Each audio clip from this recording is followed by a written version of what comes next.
the operating table, 8 weeks ago, I was dreaming of this moment, and it certainly isn't the fairy tale ending that I wanted. He took full ownership of the way he played in this game. So because he's Aaron Rodgers, you expect the cape to go on.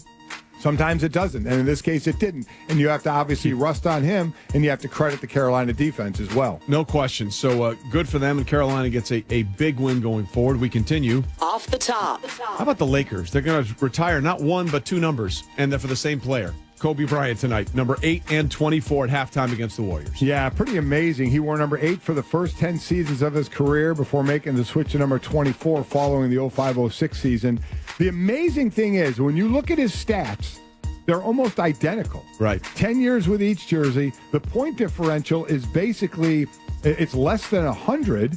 The titles, he won 3 with number 8, and he won 2 with number 24. Finals MVP, 2 with number 24, none with number 8. It was that Shaq was winning them. But, I mean, it is just amazing from assist to score to total points. It's just stunning how close he was with both those jersey numbers, and more power to him. And I love what the Warriors are doing. Absolutely. For this game. This is going to be at halftime of the game against the Warriors. And the Warriors are coming out to watch.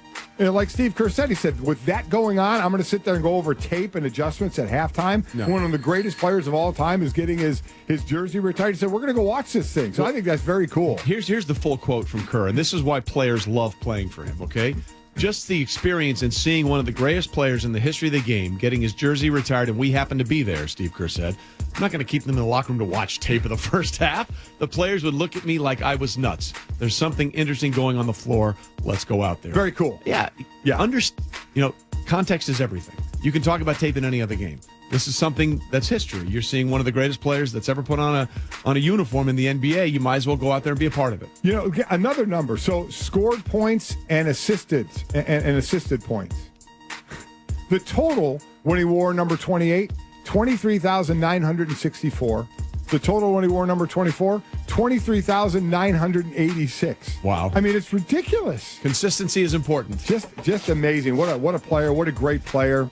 What a mindset on that player. And, hey, congrats to him. 2 numbers. Why not? The Mamba mentality playing out with those numbers. Absolutely. We continue. Off the top.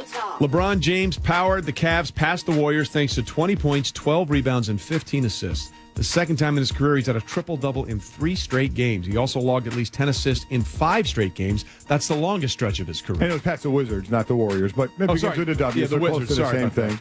It would probably be more of a headline if it was against the Warriors. That would be true, yes. Certainly would. They're sitting there now, only 1 loss behind the Celtics, who are 25-7. The Cavaliers are 23-8.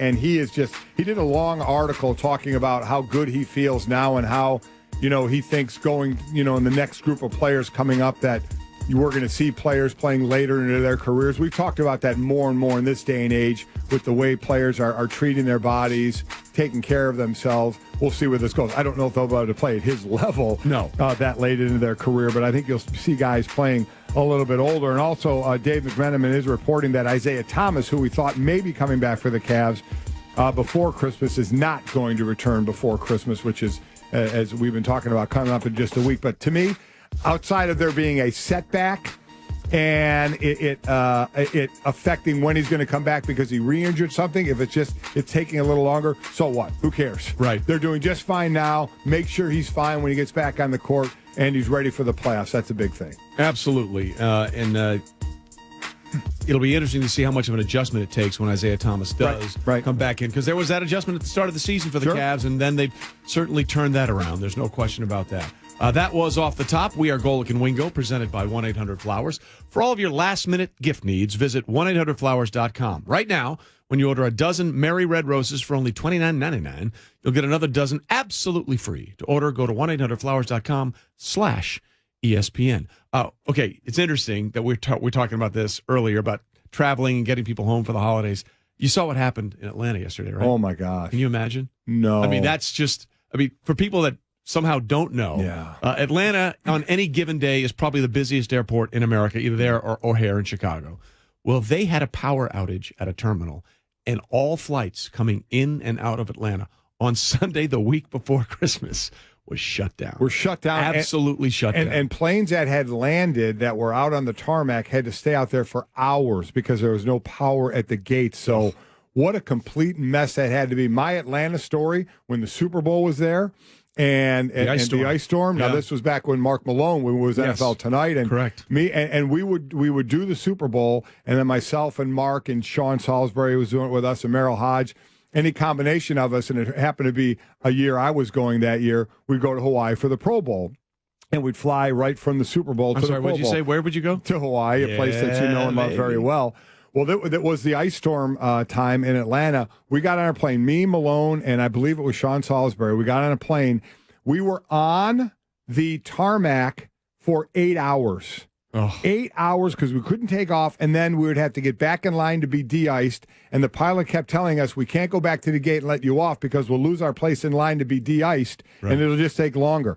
I actually watched 3, because it was a long flight they offer the movies, 3 complete movies. Before you took off? Before we even took off. And then we couldn't make it all the way to Hawaii on the connection. We stopped in San Francisco. We had to get off, go spend about 3 hours in a hotel, and then go back on. But the destination was Hawaii. You know what? We were able to manage to deal with all of that because of where we were going. It's always about what's in front of you. That's why going to Hawaii is always much better than the return. Because you could put up with anything on the way out because you know where you're ending up. You're going to work the Pro Bowl, which that's not work. Kids, it's very difficult work. It was very tough work being there on the beach in Waikiki in front of Hilton Hawaiian Village. Right. It was back-breaking work. It was terrible. But back to it, you're right about that. That's horrible. I mean, around holiday and flights, if that gets screwed up, it can just be so. You feel awful for the people that got nailed in that one. Yeah, that was just brutal. So anyway, we hope that the power's back on, and hopefully everybody's getting where they need to go, and they get there in time for their holiday plans and all that kind of stuff. And it was somewhat of a holiday plan over the weekend for the OKC Thunder. It was like reunion weekend, It was. Right? They started in Indianapolis last weekend with Paul George going back to play against the Pacers. Then over the weekend, Carmelo returned against the Knicks in Madison Square Garden. And it was kind of an interesting thing. We all thought, hey, he's probably going to get booed. And he got booed a little bit. A little. But my God, they welcomed him back in about the coolest way possible. They did. You had a video for him as well. There were way more cheers than boos. Now, when he touched the ball, they got booed a little bit there. But I knew Paul George was going to get booed because Paul George said, I'm leaving. Correct. I think it turned out to be Carmelo Anthony against Phil Jackson. I know.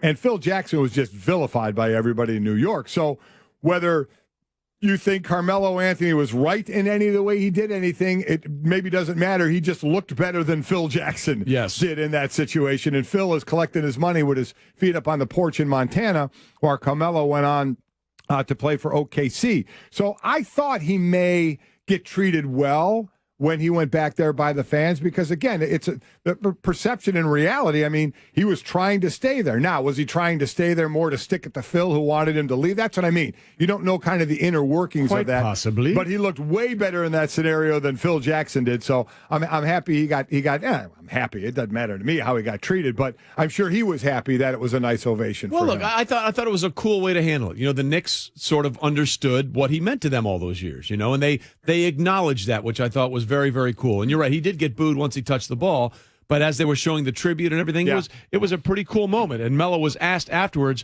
about how he wants to be remembered for his time in New York.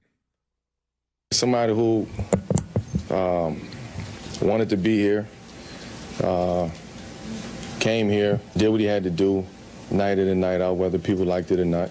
Remained positive through all the negative situations, all the negative times. Stuck with it, through good times, through bad times. Somebody who, had hopes and dreams of winning the championship here in New York and fell short at that. It's deeper than basketball when it comes to me in this city.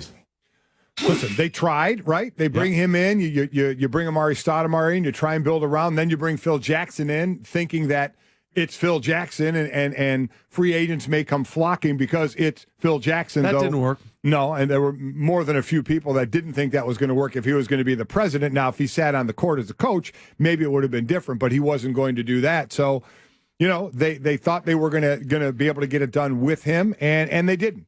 So now they're in that rebuild mode. But I tell you what, with Porzingis, you're in a pretty good way, and the way you're now going forward in where this team can currently end up. As they sit where are they sitting right now? They're sitting 6, 16, and 13.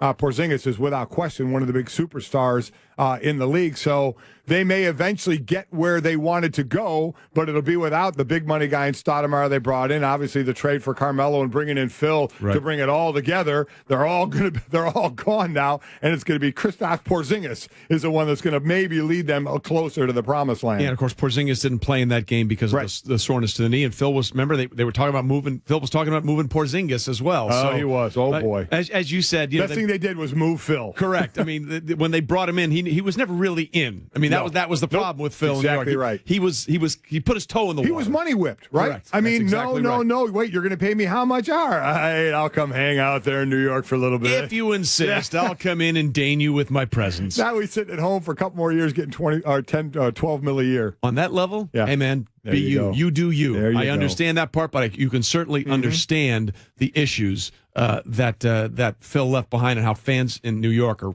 sort of really upset about how that all ended. Yeah, because if Phil came back for a reunion and got introduced, it might be a little different of a reaction. I don't think there'd be a tribute. I don't think there'd be a video tribute, or at least not one he would want. No. By the way, Michael Beasley started at 4 for the Knicks and went 11 of 18 from the floor, scored 30 points. Beasley is making $2.1 million this season. Melo and Paul George are combining to make $45.7 million this season, and his return to the Garden, he and George combined to go 11 of 32 for 30. Melo had 12 on 5 of 18. So the struggle for the Thunder continues trying to work into this. Well, we talked about that when Paul George and OKC went to play Indiana. Yep. Oladipo had been playing better, had been averaging more points than George did the previous year in Indiana. So it's working out for both those teams at this point that Paul George left and that Melo left. Yeah, Melo didn't score in the second half. So maybe he was a little spent after the game in Philadelphia. That was a triple overtime. That was a great game, by the way. The triple OT game with Embiid and Russell Westbrook telling each other to go home. Go home. It was awesome. Yeah, that was fun. Yeah. Love Embiid. Yeah, so we'll see what happens there going forward. But again, it was a nice. I think the Knicks treated it the way they should have. I agree. And the struggles continue for the Oklahoma City Thunder as they just can't seem to find a way to cohesively work together with Westbrook, Paul George, and Carmelo Anthony. All right, coming up.